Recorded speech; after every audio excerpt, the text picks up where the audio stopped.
नमस्कार, मैं हूं सुरेश चौहान के और आप देख रहे हैं बिंदास बोल। बिंदास में हम आपके सामने आज ओवैसी के नंगा नाच के सीरीज में लगातार 18वें दिन इसी कार्यक्रम को लेकर आए हैं और इसी कड़ी में आज हमारे साथ ओवैसी के नंगा नाच की इस विशेष सीरीज में जुड़े हुए हैं जाने माने पर्सनैलिटी, हिंदुत्व के कड़वे प्रवक्ता, राष्ट्रवाद के प्रवक्ता और साथ ही इस्लाम के विषय में विशेष अभ्यास रखने वाले और ओवैसी जिनसे डरता है ऐसे कुछ पर्सनैलिटी में से एक डॉक्टर सुब्रमण्यम स्वामी जी। स्वामी जी, आपका स्वागत है। नमस्ते। आज हम ओवैसी के ऊपर लगातार 18 दिन से कार्यक्रम कर रहे हैं सुना है। और आज आप इस कार्यक्रम में आए हैं। मैं कार्यक्रम की शुरुआत आपके ऊपर ओवैसी ने क्या कहा है इस वीडियो को चलाकर करता है। सुब्रमण्यम स्वामी क्या कहता है बीजेपी का? अखबारात में आर्टिकल आया, सुब्रमण्यम स्वामी कहता है कि मुसलमानों को वोट देने का हक जो है इस मुल्क में वो छीन लेना चाहिए, उससे महरूम कर देना चाहिए। तो अकरुद्दीन ओवैसी आप पर भी अटैक कर रहा है। उसने भारत माता पे किया, प्रभु राम पे किया, गौ माता पे किया, रामदेव बाबा के किया, मोदी पे किया और आप पे किया। तो जो 6 चीजों पर जिसने अटैक किया उसमें से आप एक है। बट उनका अटैक तो झूठ के आधारित है ना। पहले तो मैंने कभी नहीं कहा कि मुसलमान को वोट नहीं देना चाहिए।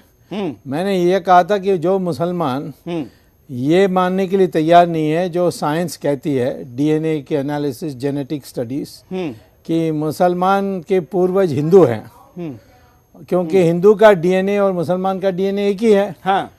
तो ये स्वीकार नहीं करेंगे तो इसके माने कि गजनी और गौरी उनका पूर्वज हैं।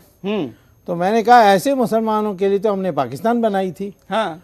तो मैं ये पूछने चाहता हूँ कि उनको यहाँ रहने का हक है, तो मैं कहूँगा कि उन ऐसे लोग जो गौरी गजनी के में गर्व करते हैं उनको वोट नहीं देना चाहिए। अब 99% मुसलमान तो मानता है कि उनका पूर्वज हिंदू है। ये नहीं मानता, ये मानता नहीं है। ये पता नहीं कौन सी दुनिया में रहता है। क्योंकि जो वो हक यहाँ मांगता है वो वहाँ अल्पमत को सऊदी अरेबिया में नहीं देते। हाँ। जहाँ मुसलमान मेजॉरिटी में हैं वो उनका जो मंशा है वो दूसरा होता है। और जहाँ वो माइनॉरिटी में है और यदि मेजॉरिटी पिलपिला है यानी संगठित नहीं है तो वो आक्रामक हो जाता है, जैसे ये लोग हैं। जहाँ मेजॉरिटी संगठित है जैसे ऑस्ट्रेलिया में, अमेरिका में, वहाँ वो यूनिफॉर्म सिविल कोड भी मान लेते हैं। हाँ। वहाँ बुर्का नहीं पहनते हैं। हाँ। तो ये मुसलमान के लिए ये एक चरित्र बन गई है, क्योंकि उनको यही सिखाया गया है कुरान में, सीरा और हदीत में। तो इसीलिए मैं समझता हूँ कि मुसलमानों को ठीक से कहना चाहिए कि आप हिंदू संस्कृति मान लीजिए, वरना हम तुम्हारे लिए हमने अलग से देश बनाई है, उसमें चले जाइए। ये का भाषा समझें तो ये सब ठीक हो जाएंगे। हाँ। वैसे इसका भाई जो है वो इससे थोड़ा समझदार है, लेकिन उसने भी आप पे अटैक किया है। वो करने दीजिए। हाँ। बट वो इस तरीके के झूठ नहीं बोलता है। जरा वो भी क्या बोलता है वो भी हम आपको दिखा देगी। असाउद्दीन ओवैसी क्या कहता है भी सुन लेंगे। इनका पैगाम कि आपने आज तक चैनल के इंटरव्यू में सुब्रमण्यम स्वामी की बात नहीं सुनी कि नरेंद्र मोदी को वजीर आजम बनाना है तो मुसलमानों को शिया, सुन्नी, बरेलवी, तबलीगी में बांट दो और अहमदियों को साथ ले लो।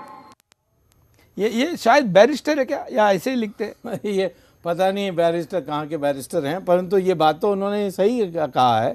मैंने जरूर कहा है कि आज तक हिंदू को बांटने का काम चला है। हाँ। जाति पर, और मुसलमान को संगठित करने की बात चली है। मैं कहता हूँ इसका उल्टा करो कि हिंदू को संगठित करो और मुसलमान को बांट दो, मुसलमान की वोट को बांट दो। हाँ। तो वो उसी पर उनको है, क्योंकि मुसलमान के जिस दिन आप वो वोट बांट देंगे तो उनके तो जैसे ही आपने ये कहा उसने आप पे अटैक किया। हाँ। तो क्योंकि उसको पता ही आप कर सकते हैं। हाँ, कर। और ये फैक्ट भी है। हाँ। क्योंकि पाकिस्तान में जिस प्रकार से सियाओं पर अत्याचार हो रहे और भी कई देशों में शायद हो रहे, तो वो देखते हुए सिया सुन्नी में भारत में वैसे गैप तो है ही। या बिल्कुल, भारत में भी कई जगह दंगे सिया सुन्नी में होते हैं। सिया सुन्नी में भी बैरलवी सुन्नी, फिर बोरा, सूफी, अहमदिया, हाँ। ये सब ये जो वहाबी सुन्नी है ना, उनसे बहुत घबराते हैं और वो हम सुरक्षा देते हैं। आज मुझे इतनी चिट्ठियां आती हैं बलूचिस्तान से, कहते हैं हमें बचाओ, क्योंकि वहाँ उनकी शिया की मारकाट हो रही है पाकिस्तान में, वो भी हमको बोलते हैं। तो इसीलिए मुसलमान में ये सिर्फ वहाबी जो है वो वहाँ राज चलानी चाहती है सबके ऊपर और कत्लेआम करके। अच्छा, तो अब ये दोनों भाई कुछ भी बकवास करते हैं, कुछ भी बोलते हैं, किसी के खिलाफ बोलते हैं, जो मन में आए बोलते हैं। ऐसा होते हुए और आपका जैसा एक राष्ट्रवादी व्यक्ति देश में होते हुए बाहर कैसे? ये तो केंद्रीय सरकार का तो जिम्मेदारी नहीं है, ये तो प्रांतीय सरकार का है। तो प्रांतीय सरकार तो उनके सपोर्ट से वहां पर है। नहीं, बिल्कुल वही है प्रॉब्लम। इसीलिए मैं कह रहा हूँ आज धीरे धीरे हिंदू अपने बलबूते पर सरकार बनाए और मुसलमान को कह दें कि तुम हमारे साथ होना है तो हमारे साथ रिश्ता मान लो, जो है पूर्वजों का, एक ही पूर्वजों का है। और संस्कृति नहीं बदल सकती है, तुम्हारे धर्म उपासना पद्धति बदलने से कोई हर्जा नहीं, लेकिन संस्कृति नहीं बदल सकती। और मैं ये कहता हूँ कि जिस दिन ये जो उग्रवादी लोग मुसलमान हैं उनको हमारी सरकार कड़ी से कार्रवाई करेगी, सारे मुसलमान आपके साथ हो जाएंगे। अब कश्मीर में सारे महिला हमें वोट देने वाले हैं बीजेपी को, इतनी प्रोपेगेंडा, क्योंकि उन्होंने देखा कि महिलाओं का क्या हाल होती है पाकिस्तान में और ये इराक में तो अफ्रीका उन्होंने में, देखे सब जगह पर सब है। तो इसीलिए, और आज अलीगढ़ में वाइस चांसलर ही कहता है कि लड़कियों को लाइब्रेरी नहीं आना चाहिए क्योंकि लड़के उनके पीछे पीछे कर आएंगे। हाँ। तो ये उनकी जो मंशा जब एक बार मुसलमानों को समझ लेंगे फिर आसान है उनको डील करने में। अभी प्रधानमंत्री ऑस्ट्रेलिया में गए हुए और कुछ दिन पहले ऑस्ट्रेलिया के प्रधानमंत्री ने कहा था कि मुसलमानों को अगर ऑस्ट्रेलियन कानून पर यकीन नहीं है, यहाँ के संविधान पर अगर उनको भरोसा नहीं है तो वो इस देश से चले जाए। क्या इस देश का नेतृत्व कभी ये भाषा बोल पाएगा? बोलना चाहिए। हाँ। और क्योंकि आज सारा जो ये सेक्युलर लोग हैं ना, वो मोदी को ये कह रहे हैं कि भाई तुम बहुत उदारवादी व्यक्ति हो, ये सुब्रमण्यम स्वामी है और या विश्व हिंदू परिषद है या कोई मोहन भागवत जी के भी कभी नाम लेते हैं, ये लोग हैं, इनसे आप ऊपर उठ के स्टेट्समैन बनिए। उसमें वो उस मोह में आ जाएंगे तो फिर तो प्रॉब्लम होगी। वाजपेयी जिस मोह में आए थे। हाँ, परंतु मोदी ऐसा नहीं है, वो इनसे चालाक है और इसीलिए वो इसमें नहीं आने वाले। मैं तो कहता हूँ कि धीरे धीरे ये जो ISIS पाकिस्तान की कब्जा करेगी और हमारे साथ जंग करने के लिए, युद्ध करने के लिए तैयार हो जाएगी, क्योंकि वो कहती है अधूरा इतिहास है, उस अधूरा इतिहास को पूरा करने के लिए वो युद्ध करेंगे, तब ही ये हिंदू मुस्लिम प्रॉब्लम ठीक से समाधान होगी। बिल्कुल। लेकिन ओवैसी जिस तरह प्रकार से लोगों को भटकाता है, मेरे पास इसके बयान आपने भी सुने होंगे, मेरे पास तो इसके पौने 1475 बयान है। हाँ। ऐसा कोई विषय इसने नहीं छोड़ा है जिस विषय पर इसने बकवास नहीं की है और बकवास की हदें पार कर दी है। जी वो तो है ही, क्योंकि एक बार उसने कहा कि पुलिस वाले सब 15 मिनट के लिए हट जाएं। हाँ, नहीं, मैं जरा दिखाई देता हूं आपको वो, क्योंकि आपको रिफ्रेश होगा क्या कहता है 15 मिनट के लिए पुलिस हटाने वाली बात। ये क्या कहता है, हिंदुस्तान कई बार देख चुका, हम भी दिखा चुके, लेकिन इस विषय पर ये प्रासंगिक है इसलिए इसको दिखाते हैं। क्या कहता है देखिए। हिंदुस्तान, हम 25 करोड़ है ना, तुम 100 करोड़ है ना, ठीक है, तुम तो हमारे से इतने ज्यादा है। 15 मिनट के लिए पुलिस को हटा लो, बता लेंगे किसमें हिम्मत है, कौन ताकतवर है। 15 मिनट हटा लो। जरा इसको बताइए, 15 मिनट जब पुलिस हटी तब क्या क्या हुआ है? वही मैं कह रहा हूं कि इनका रोना यह है कि गुजरात में पुलिस हट गई थी, क्या दुर्दशा हुई, यही कहते हैं। हाँ। मैं नहीं कहता हूँ, मैं कहता हूँ कि बड़ी खेद की बात है कि इतने मासूम लोग मरे उस समय। हाँ। दोनों नहीं, किसी की मृत्यु अच्छी नहीं हो सकती। हाँ, दंगे अच्छे नहीं हैं। दोनों धर्मों के लोग मरे, लेकिन और आप जानते हैं कि एक डिब्बे में महिलाओं बच्चों को जलाया गया था जानबूझकर। लेकिन मैं ये कहता हूं कि इनकी उस समय शिकायत क्या थी कि मोदी ने पुलिस को कहा कि बाजू हो जाओ, बाजू हो जाओ। हाँ, अब ये आप भी वही कह देंगे बाजू हो जाओ, हाँ, हम तैयार हैं, हाँ, तुम्हें देखनी है, हाँ, उसके लिए हम कह सकते हैं कि भाई 15 मिनट नहीं, आप आधा घंटा चाहिए, आधा घंटा भी कर सकते हैं, 1 घंटा भी कर सकते हैं, 2 दिन भी कर सकते हैं। तो ये पागल है। बिल्कुल। तो ओवैसी को यह आह्वान है, हालांकि ऐसा करना नहीं चाहिए, लेकिन अगर इसकी बात को सहमति दिखाने वाले जितने भी लोग हैं, जो लोग ऐसा मानते हैं कि 15 मिनट पुलिस हटाने की इसकी बात सही है, वो गलत नहीं मानते, तो सुब्रमण्यम स्वामी जी 2 दिन के लिए भी पुलिस हटाने को तैयार है। लेकिन जब जब पुलिस हटी है तो आसाम में क्या हुआ, मुजफ्फरनगर में क्या हुआ, गुजरात में क्या हुआ, ऐसा आरोप करने वाले भी आप ही के लोग हैं जो प्रधानमंत्री को जाकर भी मिले हैं। पिछले दिनों जब आसाम जल रहा था जी, हमने तो बहुत लगातार दिखाया, तब शायद काफी बड़ी संख्या में मुस्लिम एमएलए एमपी जाके प्रधानमंत्री को मिले थे। तब उन्होंने यही कंप्लेंट की थी कि कांग्रेस की ही गोगोई सरकार की पुलिस वहां से हट गई करके। हाँ बिल्कुल। हाँ, तो ऐसा है तो फिर ये क्यों हटाने की बात करता है? ये यही है ना इनकी जो प्रॉब्लम है कि जब वो समझते हैं कि जो मेजॉरिटी पिलपिला है, हाँ, तो मोहम्मद ने ही कहा था कि तब आप उग्र होकर कुछ ना कुछ डिमांड करते रहिए। और उसने ये भी कहा कि जब मेजॉरिटी संगठित है वहां अल तक क्या माने कॉन्ट्रैक्ट, हाँ, सरेंडर, हाँ, वो यूनिफॉर्म सिविल कोड कहेंगे मान लो, हाँ, वो कहेंगे बुर्का नहीं पहनना है तो मान लो, हाँ, वो कहेंगे कि नमाज आप जोर से नहीं पढ़ सकते हो मान लो। तो ये इनकी मंशा है। दूसरी तरफ जो सऊदी अरेबिया में जिसको इस्लाम धर्म का हिस्सा मानते हैं, वो मस्जिद को रोड तोड़ते रहते हैं। अभी मक्का में जिस जगह में मोहम्मद पैदा हुआ उसको तोड़ने वाले हैं। 6 महीने पहले उन्होंने जहां मोहम्मद ने जिस मस्जिद में नमाज पढ़ी उसको भी तोड़ दी। जिस जगह में पैदा हो रहे हैं उसको तोड़ने के बाद वो सऊदी अरेबिया की राजा के लिए महल बनाने वाले हैं। तो हमारे देश में हम कहते हैं राम के लिए तुम एक मस्जिद तोड़ने से इतना हल्ला करते हो, हाँ, वहां क्यों नहीं करते हो? क्योंकि और वो भी सर्वोच्च स्थान। हाँ, क्योंकि सऊदी अरेबिया के राजा ने ही मुझसे कहा था कि मस्जिद जो है ये धार्मिक स्थान नहीं है, ये मजहबी स्थान नहीं है, ये एक बिल्डिंग है जहाँ नमाज पढ़ने के लिए सुविधा है, इसीलिए बनाया जाता है। इसको तोड़ के दूसरी जगह बना सकते हैं, सड़क बना सकते हैं, मल्टी स्टोरी बिल्डिंग बना सकते हैं। तो मैं कहता हूं कि ओवैसी को जवाब देना है तो मथुरा के कृष्णा टेम्पल और अयोध्या का और काशी विश्वनाथ का, इन तीनों का मस्जिद के जगह में पूर्ण जो पुरानी मंदिर है उसको स्थापित करनी चाहिए और कहना चाहिए कि बस ये शरिया में परमिटेड है और सऊदी अरेबिया से फतवा जारी कर देना चाहिए। अब तो बड़ी बात बोले, मुझे भी पता नहीं था कि सऊदी अरेबिया का राजा मस्जिद, वो भी सर्वोच्च मस्जिद इनकी, वो तोड़ के अपने लिए महल बना रहा है। तो हिंदुस्तान के राजा के लिए वो भी सर्वमान्य राजा, राम जैसे राजा के लिए अलग। ये क्योंकि ये मुसलमान की दोष नहीं है, ये हिंदू का दोष है। वो उलझन में रहता है। जैसे अर्जुना महाभारत के कुरुक्षेत्र की जमीन में बैठकर कहा कि मैं क्यों ये सब लड़ूं, मुझे क्या मिलने वाला है, मेरे भाई को मारकाट होगी।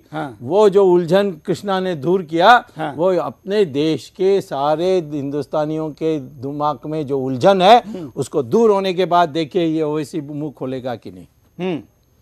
तो इसके कई पुरखों को पाकिस्तान भी भेजा जा चुका है पहले। वही तो मैं कह रहा हूं कि उनके लिए हमने अलग देश बनाई जो हिंदू के साथ रह नहीं सकता। हाँ, किसके लिए पाकिस्तान बनाई थी? अंग्रेजों ने ब्रिटिश के पार्लियामेंट में इंडियन इंडिपेंडेंस एक्ट जो पास की थी एक पाकिस्तान बनाने के लिए, क्योंकि पहले कोई पाकिस्तान थी नहीं, हिंदुस्तान ही थी। तो हिंदुस्तान से पाकिस्तान बनाने के लिए उन्होंने एक विधेयक पास किया था। उसमें उन्होंने कहा कि जो मुसलमान हिंदू के साथ रहने के लिए तैयार नहीं है उसके लिए हम अलग देश बनाएंगे। अब देखते हैं कि उनको अलग देश बनने के बाद हमारे देश में घुसपैठ में आ गए। ये तो दोबारा देश मांग रहे। और आके दोबारा देश मांगेंगे, अभी मांगने की हिम्मत नहीं है। नहीं, कुछ जगह मांग रहे हैं, वो इधर उधर बात करते हैं। केरला में 6 जिले ऐसे हो गए जो अपने आप को इंडिपेंडेंट कह रहे हैं। वो हाँ, वहाँ पुलिस को आने नहीं देते। हाँ, वो समझ गया हूँ। हाँ। वो तो हिंदू की कमजोरी है ना, कि वो इकट्ठे नहीं होते हैं। आज भी हम 52% हैं, हम 40% ही इकट्ठे हो जाएंगे तो 2/3 मेजोरिटी मिल जाएगी। 32% इकट्ठे हुए इस बार को मेजोरिटी मिल गई पार्लियामेंट में। तो हिंदू अपनी ताकत नहीं समझता है ना। लेकिन क्या इसका पॉलिटिकल ही सोल्यूशन है? इसका पॉलिटिकल सोल्यूशन यही है कि चुनाव में हिंदू को संगठित करो और उसमें इतनी भावना बढ़ाओ कि वो एक साथ जाति से उभर के वोट डालेगा। और मुसलमान में भी कहना है कि तुम शांति के साथ रहना चाहते हो और तुम ये वह भी मुसलमान से बचने चाहते हो तो हमारे साथ रहो। तो वो उसमें देश में एक नया हिंदुस्तान बन सकता है। हिंदुस्तान वो देश है जहाँ हिंदू रहते हैं। हाँ। और जो पूर्वज जिनका हिंदू है। मतलब ओबीसी जैसे जो तत्व है इनका ऑपरेशन करना पड़ेगा? नहीं, वो सब बदल जाएंगे। वो तो डंडे के आगे तो सब बदल जाते हैं। ये भी बड़ी बड़ी बातें बोलता है, लेकिन जब डंडा चलेगा तो ये भी ठीक हो जाएगा। लेकिन वो डंडा मारने वाला नहीं है, ये दुर्भाग्य है। वो धीरे धीरे आएगा। अभी नेहरू का जो 40 साल का जो हुआ ना सोवियत रूस की सेक्युलरिज्म में जो हम मुंह में आ गए और जो ये अंग्रेजी बोलने वाले लोगों का प्रशंसा मानने के लिए हम कुछ भी बोल सकते हैं, वो है। तो धीरे धीरे जो नया तबका है वो अब जाति से उभर के उठ के हिंदू अपने को कहने के लिए, विराट हिंदू कहने के लिए, हिंदू होना काफ़ी नहीं है, विराट हिंदू होना चाहिए। वो उसकी मंशा चाहिए। वो मंशा के बिना नहीं होगा। एक सर्कस में 5 सिंह होंगे एक पिंजड़े के अंदर। एक दुबला पतला रिंग मास्टर आएगा और उसको हुक्म देगा ऊपर चढ़ेंगे, मुंह खोलेंगे, अपना गर्दन अंदर रखेगा, कुछ नहीं करेंगे। क्यों? जब वो उसका चिकनाचूर कर सकता है। हाँ। ये एक सिंह उनका चिकनाचूर कर सकता है। लेकिन मंशा उसकी बचपन से तैयार की गई है कि हुक्म मानना है। 65 साल में। हाँ, जैसे प्रधानमंत्री मनमोहन सिंह, वो भी सिंह कुर्सी में बैठकर सोनिया का कुछ नहीं कर सका, इतनी ताकत होने के बाद। तो मंशा है जो बदलना है, जो अंग्रेजों ने हमारी गुलामी भर दी दिमाग में, उसको जाना है। बिल्कुल। हम यहाँ पर रुकते हैं एक छोटे से ब्रेक के लिए। ब्रेक के बाद दोबारा आएंगे बिंदास बोलचाल।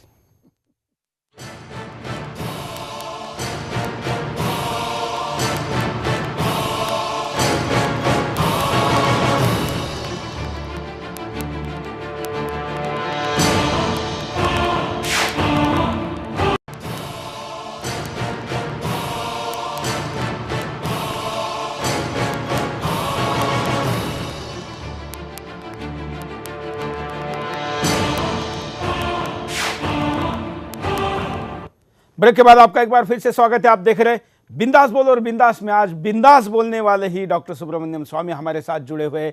आधे घंटे में हमने कॉल इसलिए नहीं लिए क्योंकि स्वामी जी एकदम अटैक के मूड में थे, जैसे वैसे हमेशा होते, और ऐसे अटैक करने वाले पर ही ओवैसी बोलता है। अब हम कॉलर को भी लेंगे क्योंकि बिंदास की यही विशेषता है कि हिंदुस्तान अपने घर में बैठ के अपनी बात को रख सकता है और विदेश में बैठे हिंदुस्तानी भी अपने घर में बैठ के सवाल पूछ सकते हैं। आपको भी मैं मौका दूंगा क्योंकि डॉक्टर सुब्रमण्यम स्वामी को सीधे सवाल पूछने का आज के इस कार्यक्रम के बहाने मौका है। लेकिन ध्यान रहे, आज का स्वामी जी को सवाल पूछने का विषय ओवैसी या ओवैसी द्वारा उठाए जा रहे इस्लाम के स्वरूप को लेकर है। पहले कॉलर के पास चलते हैं, क्या बोलते हैं देखते हैं। जय हिंद जी। जय हिंद सुरेश जी और सुब्रमण्यम जी को मेरा नमस्कार। हाँ हाँ जी, मेरा सुब्रमण्यम जी से सवाल है कि क्या इसमें भी जनहित याचिका एक दायर कर सकते हैं जैसे शीला दीक्षित के केस में की थी?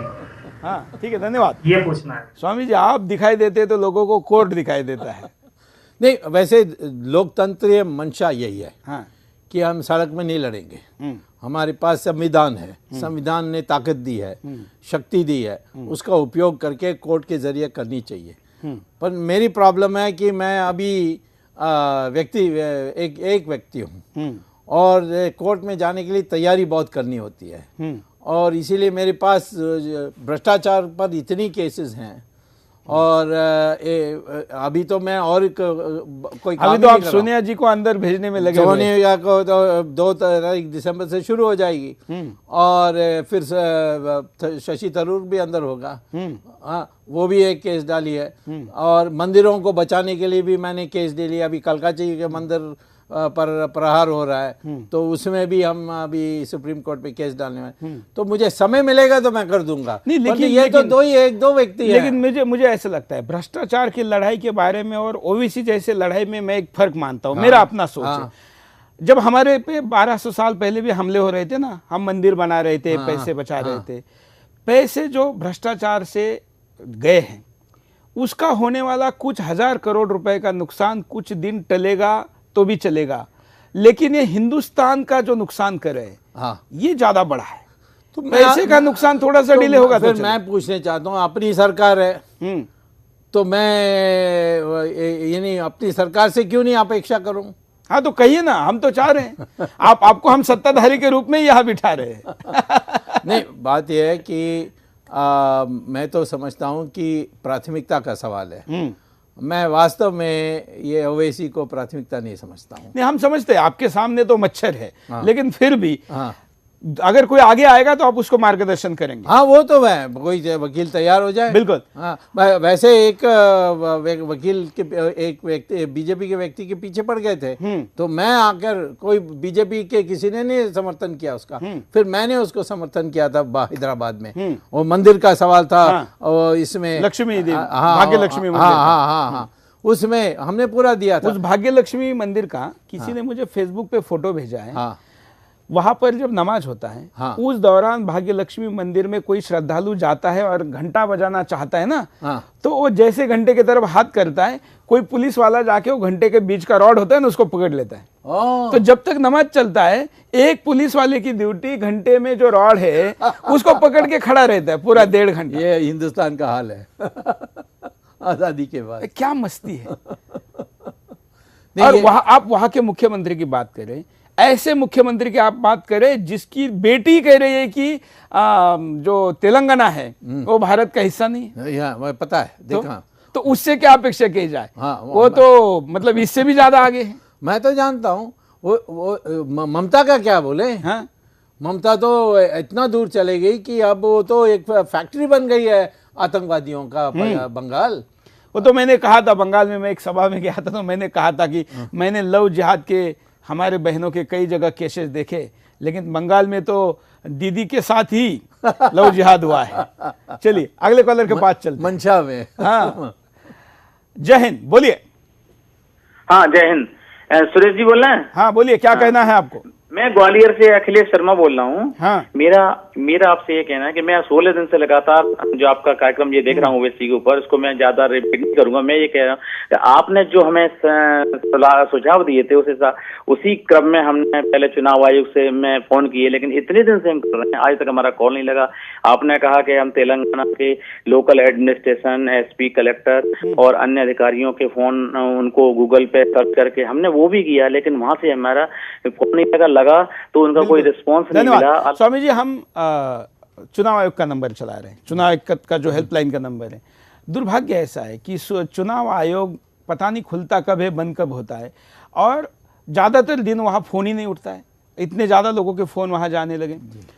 चुनाव आयोग मतलब मैंने तो कल एक कार्यक्रम में कहा, यही इसी मंच से मैंने कहा कि न्याय देवता का जो सिंबल है, जिसके आंखों पे पट्टी बांधी हुई है, अगर चुनाव आयोग को कोई सिंबल देना होगा तो उसके आंखों पे भी पट्टी बांधनी पड़ेगी, कान पे भी बांधनी पड़ेगी, मुंह पे भी बांधनी पड़ेगी, हाथ पे भी बांधनी पड़ेगी और पैरों पे भी बांधनी पड़ेगी। मगर एक ऐसा जखड़ा हुआ, और वो खुद से जखड़ा हुआ, ऐसा आयोग इस देश में लोकतंत्र की रक्षा कैसे करेगा? नहीं, देखिए, ये लोग सारे यूपीए ने अपॉइंट किया था। हाँ, और इनका रिटायरमेंट अब आ रहा है, तो ऐसे एक अच्छे लोगों को चुनकर बैठाना चाहिए। पहले अपने घर को ही ठीक कर ले। टीएन शेषन जैसा आदमी होता। वो तो मैंने चुना था ना। मैं था लॉ मिनिस्टर जब उसको बनाया, सारे लोग विरोध किया, चंद्रशेखर ने विरोध किया, मैंने कहा नहीं इसी को मैं बनाऊंगा। उस एक आदमी ने देश की चुनाव की व्यवस्था बदल दी। ये ओवैसी जैसी पार्टी आज टीएन शेषन के सामने होती तो मुझे लगता है कि इसके पुरखों को भी, आने वाली भविष्य की किसी पीढ़ी को भी नहीं मिलती। निश्चित तौर पर ऐसे लोग हैं आज भी। हाँ, सेशन के 2 गुना ज्यादा हैं और ऐसे लोगों को अपॉइंटमेंट करना चाहिए। आज हमने नहीं किया। अब आपका इकोनॉमिक पॉलिसी देख लीजिए, प्रोफेसर वैद्यनाथन है, उसको रिजर्व बैंक गवर्नर बनाना चाहिए। किसी आईएमएफ आदमी को हम यूपीए ने बनाया था, उसी को हम कंटिन्यू कर रहे हैं। ये ठीक करेंगे तो ये सारे लोग ठीक हो जाएंगे। बिल्कुल। हम कॉलर के पास चलते हैं, उनकी बात सुनते हैं। जय हिंद, बोलिए, क्या कहना है आपको? सर जय हिंद सर। हाँ सर मैं सुब्रमण्यम स्वामी जी से कुछ पूछना चाहूंगा। हाँ, सुब्रमण्यम स्वामी जी, जिस तरह से अकबरुद्दीन ओवैसी ने 15 मिनट के लिए पुलिस को हटाने की बात की थी, और वही अकबरुद्दीन ओवैसी आज हैदराबाद में तेलंगाना सरकार की सुरक्षा में घूमता है। जब उसका कॉन्वे निकलता है तो सामने एक पुलिस की गाड़ी रहती है, पीछे एक पुलिस की गाड़ी रहती है, और उसके अगल बगल में गनमैन ठहरे रहते हैं। तो जब इसने कहा था अपने भाषण में कि जब जब मुसलमान भारी पड़ा तो ये नापुंसकों की फौज आ जाती है, तो एक तरीके से इसने हमारे पुलिस का भी अपमान किया है, और वही पुलिस का ये आज साथ लेकर के हमें डरा रहा है। नहीं, मैं ये कहता हूँ कि उसकी बातों की प्रतिक्रिया उसी की दर्जा की नहीं होनी चाहिए। जो हमारे संविधान में लिखी है कि ऐसे भाषा करना ये अपराध है, तो उस अपराध का सजा उनको मिलनी चाहिए। और हम उसी भाषा में ये तो करें कि इसने ऐसा किया तो हम भी उसी प्रकार के, उसी दर्जे के और उसी स्तर का जवाब देंगे। ये मैं समझता हूँ लोकतंत्र पनपने के लिए नहीं, अच्छा वो उसकी भाषा में ना दे, लेकिन ये लातों की भूत है ना। नहीं, वो तो ठीक है, तो पर उसके लिए दूसरे तरीके हैं। हाँ, और वो कानूनी तरीके हैं। लेकिन कानूनी तरीके से इस आदमी को अरेस्ट किया गया, 10,000 रुपए की बेल मिली, और क्या था इसके ऊपर देशद्रोह, देश के विरुद्ध युद्ध लड़ने। वो तो अरेस्ट भी करने के लिए तैयार नहीं थी। हाँ, आपकी हमने हंगामा होने 12 दिन चलाया हमने। मैं उस समय आया था। हाँ, अब भी मैंने कहा नहीं करेंगे तो मैं PIL फाड़ूंगा। आपको इसलिए आज बुलाया कि पिछली बार भी आप आए थे और अरेस्ट किया गया था, तो आज आप आए हैं। जरा ये सरकार इस तरीके से बनी है, और तेलंगाना बनाते समय मुझे बहुत लोगों ने कहा, मैंने तेलंगाना बनाने के लिए समर्थन शुरू से किया था, क्योंकि उनको पहले से ही प्रॉमिस हुआ था, पर ऐसा घटिया चीफ मिनिस्टर बनेगा मैं कभी नहीं सोचा था। आपको पता है उन्होंने वहां ऑफिशियली सुदर्शन को बैन किया है। अच्छा, तेलंगाना में ऑफिशियली उसके लिए पूरे केबल पर, उसमें मैं कोर्ट में जाने के लिए तैयार हूँ। चलिए, हालांकि हम तो जनता के दरबार में है। हाँ, 6 दिन हो गए बंद करके। 6 दिन में 3.5 लाख DTH बिके वहां, टाटा स्काई, वीडियोकॉन वगैरह वगैरह। 3.5 लाख केबल पे केबल में बदल दिया। हाँ, तो ये तो हमारे ऊपर लोगों का प्रेम है, लेकिन ये दरिंदगी ज्यादा दिन नहीं चलनी चाहिए। चलिए, और भी कई कॉलर हमारे साथ जुड़े हैं, उनके पास चलते हैं। जय हिंद, बोलिए। हेलो। हाँ, क्या कहना है आपको? हाँ, आदरणीय स्वामी जी। हाँ, आदरणीय स्वामी जी प्रणाम। और माननीय एडिटर महोदय, हम आपको साधुवाद देना चाहेंगे। हेलो, बोलते रहिए आप। बोलिए। और आदरणीय एडिटर महोदय, हाँ, आपको हम साधुवाद देना चाहेंगे। आपने इस तरह का कार्यक्रम हमको दिखाया है। हाँ, और हम आपके चैनल के माध्यम से ये बात अपनी मांग रखना चाहेंगे कि भारत सरकार को इस पे तुरंत कड़ा एक्शन लेना चाहिए, और ऐसे राष्ट्रद्रोही को सजाए मौत की ही सजा देनी चाहिए। इससे कम से कुछ भी समझौता नहीं हो सकता। हम गोरखपुर से बोल रहे हैं। धन्यवाद। सजाए मौत की मांग कर रहे देशवासी। नहीं सर, मौत का तो नहीं हो सकता, परंतु नेशनल सिक्योरिटी एक्ट में इनको जरूर क्योंकि इसके ऊपर जो धाराएं लगी है, इसके ऊपर जो धाराएं लगी है, NSA तो इसी धारा के लिए बना है ना। हाँ बिल्कुल। तो फिर क्यों नहीं लगा NSA? ये पूछिए, हमारे होम मिनिस्टर को बुला के पूछिए, यहाँ बैठाकर। राजनाथ सिंह को बुला रहा हूँ मैं। बुलाइए, पूछिए क्यों नहीं NSA तो तुरंत लग सकती है। और इसका मतलब अभी हम जो स्क्रीन पे नंबर चला रहे चुनाव आयोग के, हाँ। उसके बजाय अभी मैं राजनाथ जी के नंबर चलाता। ये जरूर, क्योंकि जरूर, देखिए मैं जरूर, आज जरूर, 18 दिन सबको हो गए, उनको फोन करके आज बोलिए। 18 दिन हो गए। हाँ। 18 दिन में अगर हिंदुस्तान की सत्ता नहीं हिल सकती हाँ। और हम उस चीफ मिनिस्टर के भरोसे बैठे रहेंगे जिसकी बेटी ही देशद्रोह के आरोप में That's right. झेल रही है, That's तो फिर तो क्या होगा। सही बात है। इसलिए मैं दर्शकों को कहूंगा कि सोमवार से जब होम मिनिस्ट्री खुलेगी तो तब से मैं ये राजनाथ सिंह के नंबर चलाऊंगा। तब जी। तक राजनाथ सिंह जी कुछ करें नहीं तो फिर उनका नंबर चलना तय है। जी। और और महाराष्ट्र में भी इसने भाषण किए। महाराष्ट्र में तो अभी आपकी सरकार आई है, बिल्कुल वो उनको कहना चाहिए और फडणवीस कर तो सकता आप है। कहेंगे हाँ, मैं नंबर चलाऊं। महाराष्ट्र को एक महीना और दीजिए, उसके बाद ये निपट जाए जो छोटी मोटी समस्याएं हैं, उसके बाद करेंगे। देखिए महाराष्ट्र वालों का कितना दुर्भाग्य है। हाँ। बाला साहब ठाकरे का नाम लेने वाली शिवसेना हाँ। और भाजपा, इन दोनों के आपस की लड़ाई में इसके 2 एमएलए वहां पर चुन के आए। जीते औरंगाबाद में तो ये इन 100% दोनों को, वहां के भाजपा को, सेना को हिंदुस्तान माफ नहीं करेगा। बिल्कुल नहीं करना चाहिए। अभी भी सत्ता के लिए लड़ रहे हैं। वो जो लड़ना है लड़े, हमें उसमें कोई, देखिए वो हाँ। लोकतांत्रिक पार्टी है, हाँ। हम उनको क्या कहें। हाँ। लेकिन ये जो नुकसान हुआ है, क्या ये नुकसान महाराष्ट्र, मतलब छत्रपति शिवाजी महाराष्ट्र में उद्धव ठाकरे मोदी को अफजल खान कह रहे थे और उधर असली अफजल खान हैदराबाद से नीचे वार कर रहा था, उसके बारे में कुछ नहीं हुआ। वही है, तो अब हो जाता है। अब अकल वापस लाने की बात है। चलिए अब वापस आए, ऐसा हम देखते हैं, जरा कॉलर के पास चलते हैं, अगले कॉलर क्या कहना चाहते हैं। जय हिंद। नमस्कार सर, मैं अजीत कुमार झा कटिहार से बोल रहा हूँ। हाँ सर, ये जो ओबीसी बंधु हैं जो देवी देवताओं के बारे में अनाप शनाप बोलते रहते हैं, मैं ये कहना चाह रहा हूँ कि इनका जितना सारा वीडियो है वो नेट पे दिया हुआ है, जिससे प्रमाण होता है कि ये दोनों कितने बड़े इंसान हैं जो आतंकवाद को बढ़ावा दे रहे हैं और हमारे देश को बांटने का काम कर रहे हैं। ये दोनों पागल हैं और हमारा कानून और सरकार इतना लचर क्यों है कि इस पर लगाम नहीं लगा पा रहा है और इन दोनों भाइयों को जेल में क्यों नहीं डाल पा रहा है। तो मैं सुब्रमण्यम स्वामी जी से ये पूछना चाहता हूँ कि आखिर ऐसा क्यों हो रहा है, वो ऐसे पागलपन स्टेटमेंट क्यों दे रहे हैं। ये इसीलिए हो रहा है कि हम हिंदू बटे हुए हैं। जिस दिन हम जाति से ऊपर उठ के राष्ट्र हित में और राष्ट्र एकता के लिए एक साथ हो जाएंगे, ये सारे लोग दब जाएंगे, जैसे ऑस्ट्रेलिया में दब जाते हैं, अमेरिका में दब जाते हैं। अमेरिका तो देश को उद्ध्वस्त कर देता है इस कारण से कि उसको लगता है कि ये डाउट है, मेरे देश पे खतरा है, और ये तो देश को नेस्तनाबूद करने की बात करता है। इसका एक वीडियो मैं आपके सामने दिखाना चाहता हूं। ये मेरे सामने अगर माइक नहीं कुछ और होता, ये वीडियो अमेरिका में, देखिए अभी हम जरा दिखाई देते हैं कि क्या कहता है। देखिए, अल्लाह का शुक्र है मेरे सामने ये माइक है, कल को ये माइक नहीं कुछ और था मालूम।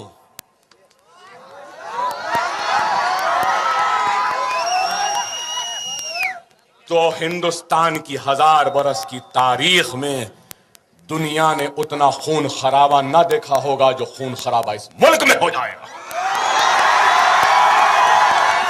मैं तो कहता हूं इसको आज ही आतंकवादी घोषित करना चाहिए और उसको तुरंत। आप इसको आज अभी आतंकवादी घोषित कर रहे हैं। मैं कर रहा हूं और मैं राजनाथ को चिट्ठी लिखूंगा कि ये भाषण मैंने सुना है, मैं पहली बार सुन रहा हूं और मैं कहता हूं कि इस भाषण से वो आतंकवादी घोषित होना चाहिए और नेशनल सिक्योरिटी एक्ट में बंद कर देना चाहिए। बिल्कुल, ये अभी की ब्रेकिंग न्यूज है कि डॉक्टर सुब्रमण्यम स्वामी कह रहे हैं कि ये भाषण सुनते ही, क्योंकि शायद आपने इसके पहले नहीं सुना था, नहीं, कभी नहीं कि ये देश के विरुद्ध युद्ध है और ये आतंकवाद नहीं तो क्या है, इतना खुलेआम, और कितनी पब्लिक है, उन्माद है पब्लिक में।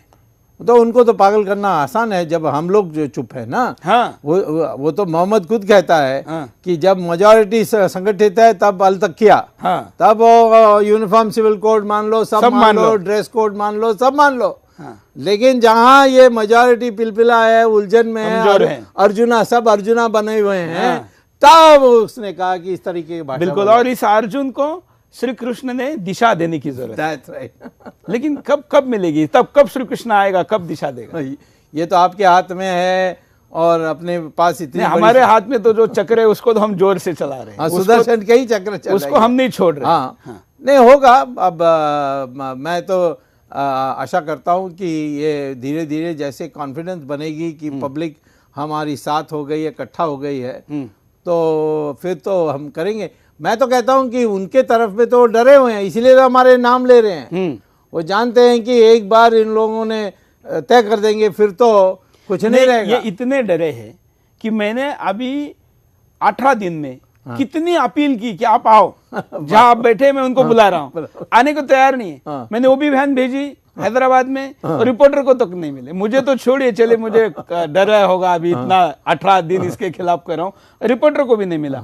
लेकिन मैं, अगर आपकी सरकार कुछ नहीं करेगी तो मैं अगले हफ्ते में मैं हैदराबाद जाके इसके घर के सामने बिंदास बोल करूंगा।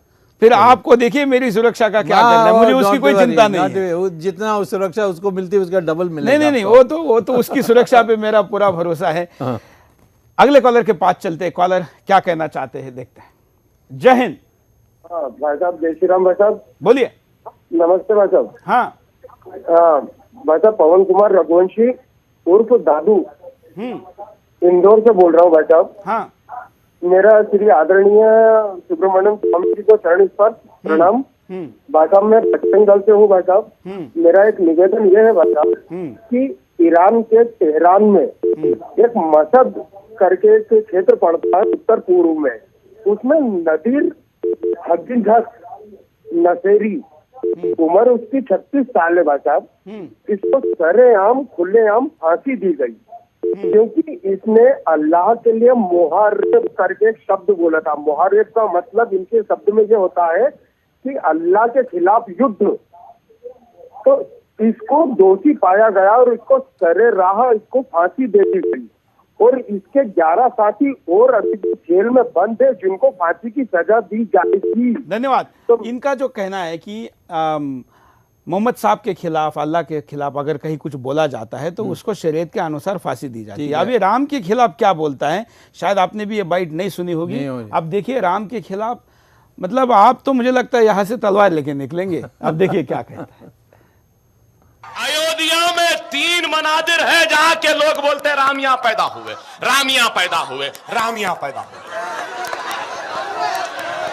और फिर हरियाणा में कौशल्यापुरम है, वहां के लोग बोलते हैं कि हिंदुस्तान में हिंदुस्तानी तहजीब है, रिवायत है कि एक औरत अपने पहले बच्चे को जन्म देने से पहले मैके को जाती है और मैके में जन्म देती है। हमारे पास भी अरे पहला बच्चा है आ जाओ बोल के घर में बुलाते है भाई, है एक हिंदुस्तानी तहजीब है, हिंदुस्तानी तहजीब है। इसी तरीके से हरियाणा कौशल्यापुरम के लोग बोलते हैं कि कौशल्या वहां की थी। कौन कौशल्या? राम की मां, दशरथ की बीवी। और वहां के लोग बोलते कि कौशल्या हिंदू तहजीब के हिसाब से मैके को आई थी हरियाणा को कौशल्यापुरम में, और राम वहां पैदा हुए।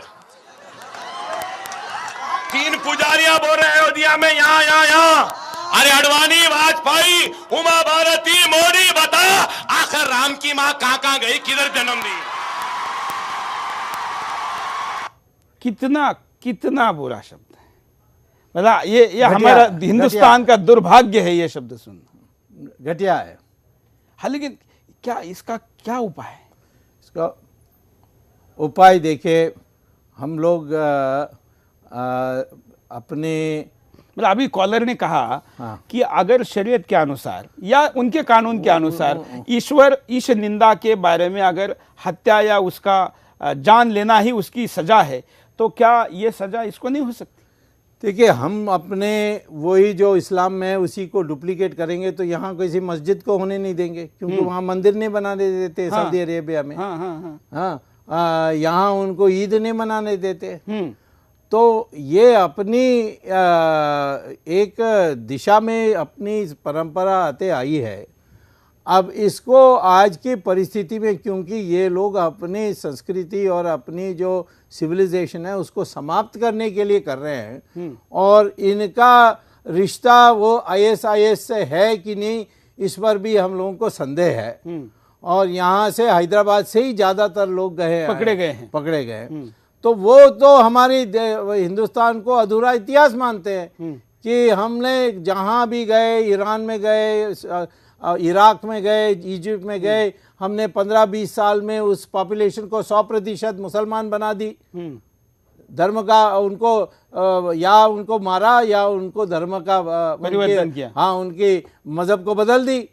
पर हिंदुस्तान में तो 800 साल राज करने के बाद, अंग्रेजों ने 200 साल राज करने के बाद तब भी 80% हिंदू है।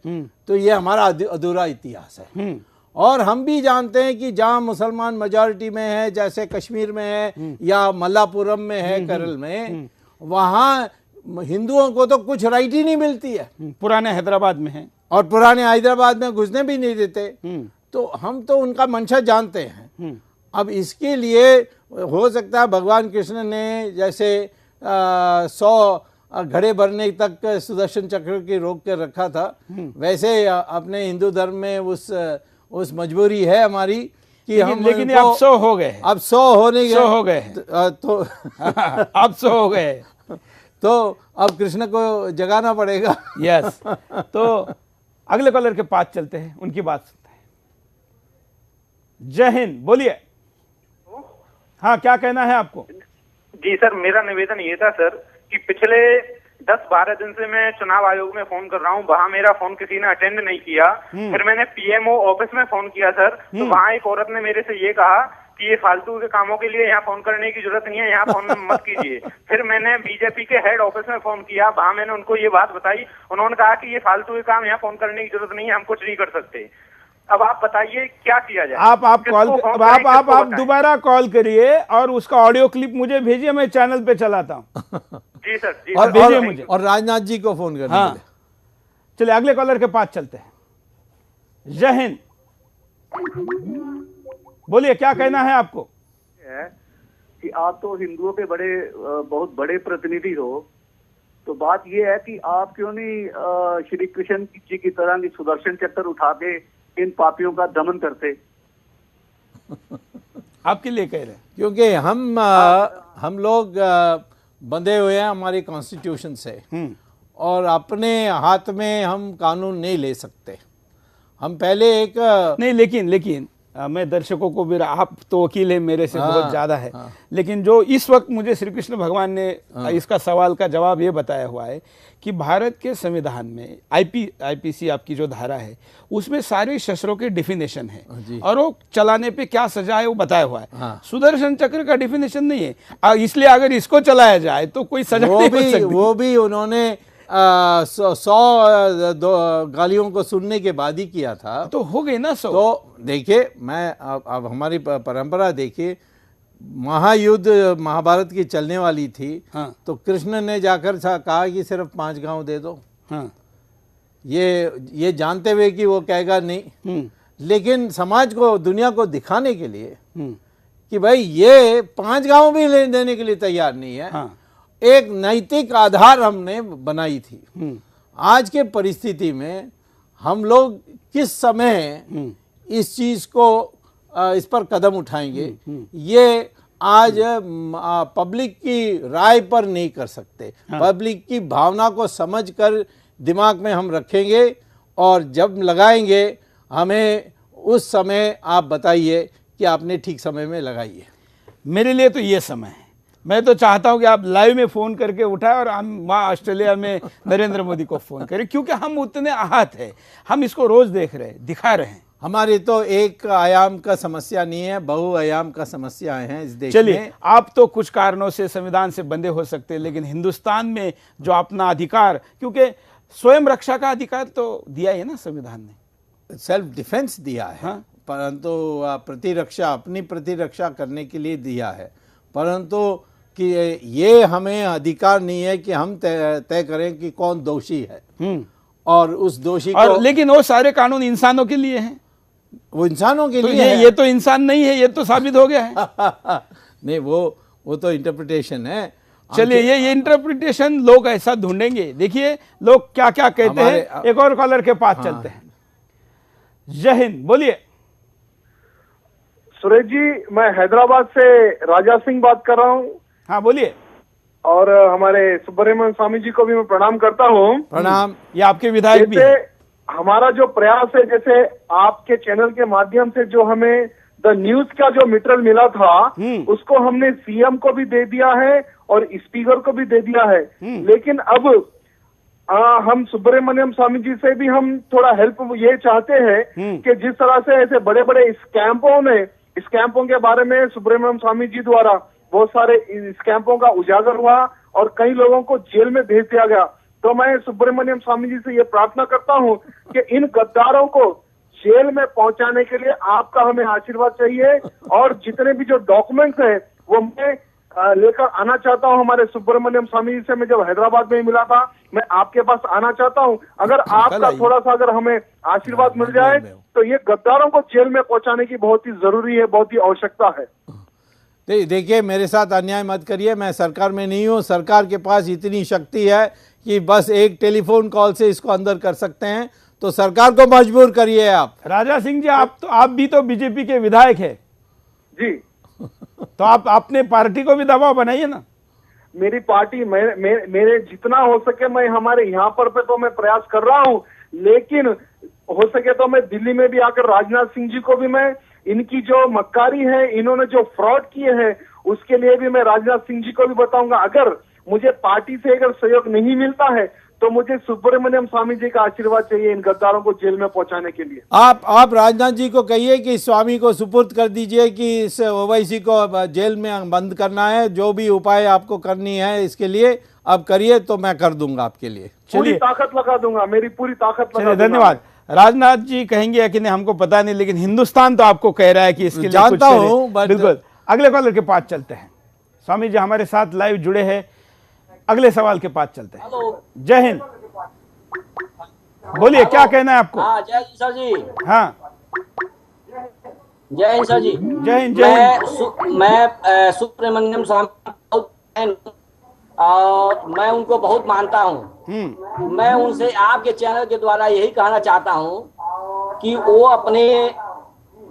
अपने माध्यम से सरकार को बताएं कि ओवैसी क्या कर। धन्यवाद। ज्यादातर जो कॉलर का सूर है वो ये है कि आपने कुछ करना चाहिए। हम आपकी सारी बातों को लोगों को देखते हैं। कुछ और भी हमारे पास इसकी बाइट है, इसने क्या क्या कहा है और आपने ज़्यादा सुनी नहीं है, इसलिए मैं सुनवाना भी चाहता हूँ। और आज आप लाइव में है तो बहुत ज़्यादा दर्शक भी है, तो उनको भी कुछ बातें सुनाते हैं कि इसने क्या कहा है। जैसे आपने हिंदू राष्ट्रवादी के बारे में कहा है, तब आपको सारे लोगों ने कहा कि ये डेफिनेशन नहीं हो सकता। हाँ। लेकिन ये अपने आप को मुस्लिम परस्त कहता है। हाँ। जबकि इसने जिस दल को परमिशन ली है, जिसकी एमआईएम जो पार्टी है, वो सेक्युलर नाम पर है। और इसका भाई जब भी संसद में बात करता है सेक्युलरिज्म की बात करता है। इसका भाई मुस्लिम परस्त होने की जो बात करता है, इस एक लाइन से इसकी पार्टी पे कार्रवाई हो सकती है, इसकी विधाई की जा सकती है, बशर्ते हमारा चुनाव आयोग उस लायक हो। वो नहीं है, मैं जानता हूं, लेकिन एक बार सुनते हैं क्या कहता है। लोग बोलेंगे अकबर ओवैसी फिरका परस्त है। फिरका परस्त, वो परस्त, ये परस्त, मैं नहीं जानता। मैं सिर्फ मुस्लिम परस्त हूं।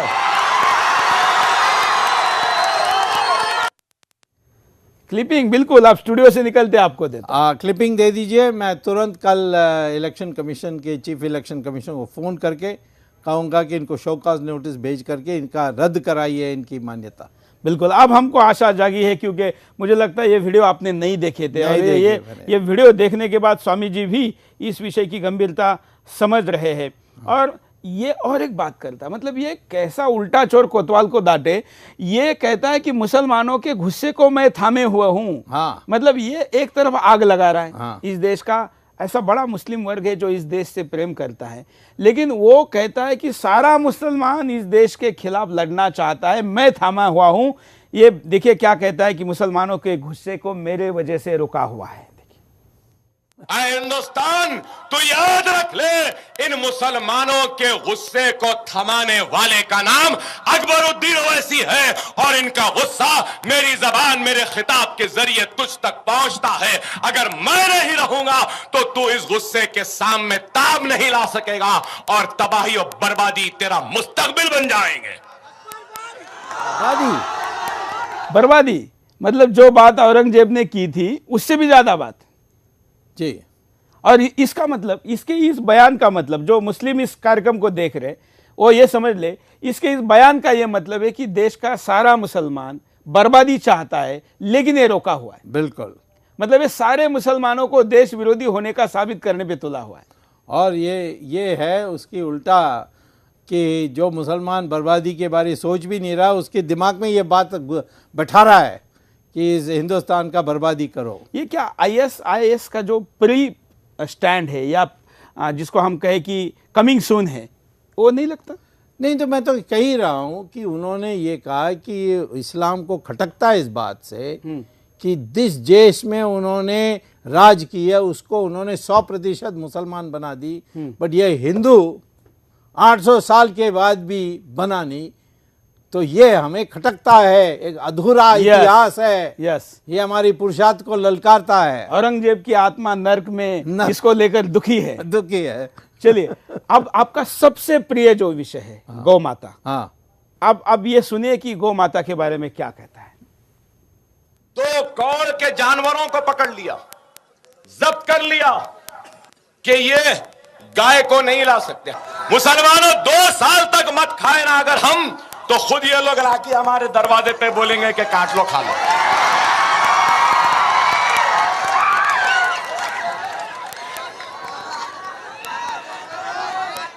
काश के वो भी खा के देखें कि कितने मजेदार हैं ये। बदनसीब है, नहीं खा रही। हम क्या करेंगे? हम तो खाते आए हैं, बड़ा मजा आता है और मजे में कोई कॉम्प्रोमाइज नहीं भाई। और ये किसी बंद कमरे में नहीं दिया है। हाँ, हजारों लाखों लोगों के सामने दिया है। वहां पर टीवी चैनलों के माइक आईडी है। इस भाषण को किस यूट्यूब पे देखना चाहिए, किस फेसबुक पे देखना चाहिए, सब कुछ लिखा हुआ है। और फिर भी ये इतना दरिंदा आदमी खुलेआम घूम रहा है। गौ माता आपका सबसे प्रिय विषय। बिल्कुल, बट ये प्रिय विषय सब हिंदुओं का होना चाहिए, सिर्फ मेरे लिए नहीं होना चाहिए। तो मैंने शुरू में ही कहा था, मुसलमान का दिमाग साफ है, समस्या है हिंदू दिमाग का। उनको क्लियर है क्या करना है, पता है, उनको तो पता है कि वो मेजॉरिटी में है तो तुम्हें बख्शने नहीं देंगे। तुम वहाँ का नौकरी करने जाओगे तो तुम्हें अपमानित करते रहेंगे और उसको सहन करना पड़ेगा। जहाँ तुम्हारी मेजॉरिटी होते हुए भी अब पिलपिला हैं कि ये इधर जाऊं या उधर जाऊं। यहाँ तो कुछ दिनों में मेजॉरिटी भी हो जाएगी। नहीं, हिंदुस्तान में हिंदू मेजॉरिटी होने के लिए बहुत समय है। हाँ, लेकिन समय चंद जगह में हो जाएगी। भारत का विघटन हो जाएगा, भारत का एक और टुकड़ा हो सकता है। तो क्या ये जो बच्चों वाली बात आप आए ही है, हालांकि मैं इसको अलग लेके अलग कार्यक्रम भी करने वाला हूं, लेकिन कई जगह पर, कई देशों में मुस्लिमों को भी 2 ही बच्चे का बंधन है। हाँ, तो भारत में क्यों नहीं? ये तो तुम्हारी दोष है, उनका दोष कैसा है? मुसलमान को मैं आज भी कहता हूं कि उनका दोष नहीं है।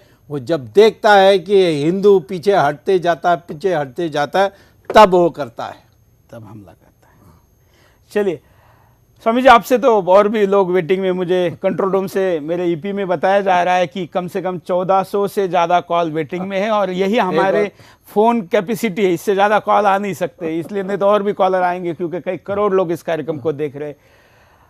ये सब कुछ हमने आपके सामने रखा और आपके सामने वीडियो नहीं आए थे, इसलिए हमने लाए। मुझे कई लोग कह रहे हैं कि आप वीडियो को मत चलाइए, लेकिन उसका उद्देश्य कितना बड़ा है आज आपको देख के, क्योंकि आपने भी नहीं देखा। यहाँ मेरा अज्ञान दूर हुआ है। तो जब सुब्रमण्यम स्वामी जैसे राष्ट्रभक्त के वीडियो नहीं पहुंचे थे, तो इस 125 करोड़ लोगों तक कब पहुंचेंगे? इसलिए हमने आज ये वीडियो चलाने की, आज तक 18 दिन से हम ये वीडियो चला रहे, और हम तब तक चलाएंगे जब तक किसी भी स्थिति में इसके ऊपर कार्रवाई नहीं होती। मैं ये कह रहा हूं, इसका मुझे जवाब पता नहीं कि कितने दिन तक ये चलेंगे, लेकिन इसका फाइनल मैं इसके घर के सामने जाके करूंगा, क्योंकि मैं हिंदुस्तान का नागरिक हूं और हिंदुस्तान के किसी भी जगह पर जाकर चैनल के कार्यक्रम को शूट करना, प्रसारित करना मेरा अधिकार है। आप तब तक मत जाइए जब तक मैं नहीं कहूंगा मैं हताश हूं। चलिए, लेकिन इसके लिए कितना टाइम देना चाहिए आप वो तय करिए। बिल्कुल, लेकिन मैं जाऊंगा, क्योंकि ये लड़ाई केवल एक चैनल पर चलने वाले कार्यक्रम तक नहीं छोड़ेंगे, इसको अंजाम तक पहुंचाएंगे तो ही सुदर्शन और इसका उपयोग है, नहीं तो ये सब कुछ केवल चलाने के लिए दिल्ली नहीं आए हैं। आशा करते हैं कि ये देश की सरकार जागेगी, हिंदुस्तान जागेगा। और एक बात स्वामी जी मैं आज के बहाने बताना चाहता हूँ, मेरे फेसबुक पर बहुत लोग लिख रहे हैं कि एक साथ आप क्यों नहीं चलाते, तो मैंने कहा कि मुझे एक हथौड़ा मार के इस समस्या को खत्म नहीं करना है, क्योंकि हिंदुस्तान को छोटी छोटी हथौड़ियां मार के एक चित्र को बनाना है, एक साथ करके नहीं। ये 18 दिन में इस देश के करोड़ों लोग जागे हैं। मुझे ऐसे लोगों ने फोन किया है जिन्होंने लाइफ में शायद मेरे साथ पहली बार बात की, और खुद होके किसी को फोन नहीं कर सकते, उनके पास इतना बड़ा सेटअप है, उनका इतना स्टेटस है, ऐसे लोगों ने खुद होके फोन किया कि वी आर विथ यू। तो मुझे लगता है कि ये दिशा तो सही है, बस अब अंजाम तक कब पहुंचेगा ये देखना है। और भगवान ने कहा है कि आपका कर्म करते रहिए, यही सही समय पर होगा। हम तो कर रहे, आशा करते हैं कि आपकी सरकार भी करेगी। आप आए, समय निकाला, इसके लिए मैं आपका आभारी हूँ। सारे बिंदास के दर्शकों का भी मैं आभारी हूँ, और ये मुहिम ऐसे ही जारी रहेगी। बिंदास में आज के लिए इतना ही। जय हिंद।